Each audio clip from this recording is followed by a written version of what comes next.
I haven't had a good look at me in a while. What am I going to look at now? No, but I'm not a bad-looking guy. Oh, yeah.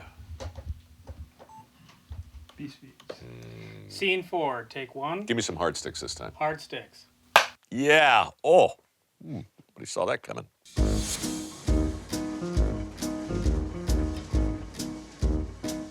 In the first season of Dirty Jobs, I went to Madison, Wisconsin to clean septic tanks with a guy called Les Swanson. Les Swanson from Wisconsin. It was 90 degrees when Les picked me up in the honey wagon, the big old truck that I was pretty sure had nothing to do with honey. I was right.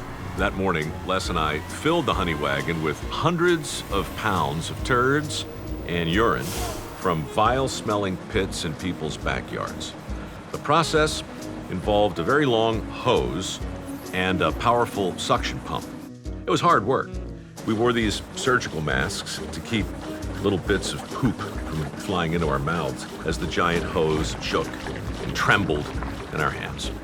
What struck me, though, about that day, as the sweat streamed down our faces and the poop flew through the air, was not how hard the work was, but how passionate Les was about cleaning septic tanks.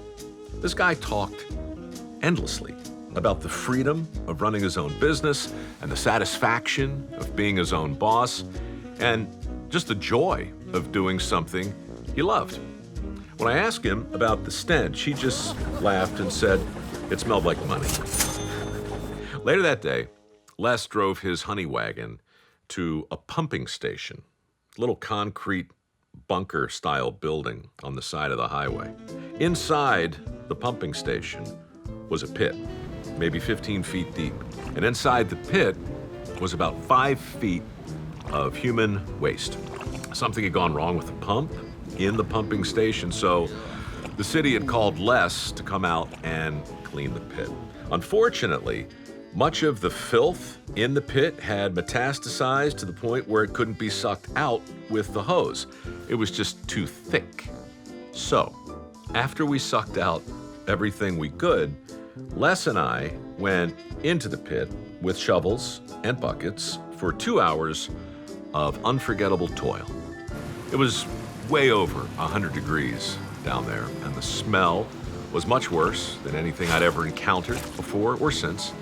Through it all, though, Les cracked jokes and laughed and told stories about his favorite customers. At one point, dehydrated and covered in other people's poop, I looked over at Les and I said, "Les, how did you wind up here exactly?" Les shrugged and said, "I don't know. I just wanted to try something new." This was a job that needed doing. "What would you do before this?" I asked. "I was a psychologist," he said. "You're kidding. You retired from psychology to clean septic tanks? Why?" Without missing a beat, Les smiles and says, "I guess I got tired of dealing with other people's crap." People love to say, follow your passion.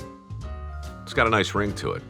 But if you're looking to be satisfied in your work, why wait for your dream job? Why not be passionate about the job you have right now? When Les Swanson decided to try something new, at 55 years of age, he didn't search his heart to identify his wish fulfillment. He just looked around and found a job that needed doing. Once he found that, he got the training he needed. Then he went to work. Then he learned to love it. Today, Les has a business that's all his own and genuine job satisfaction.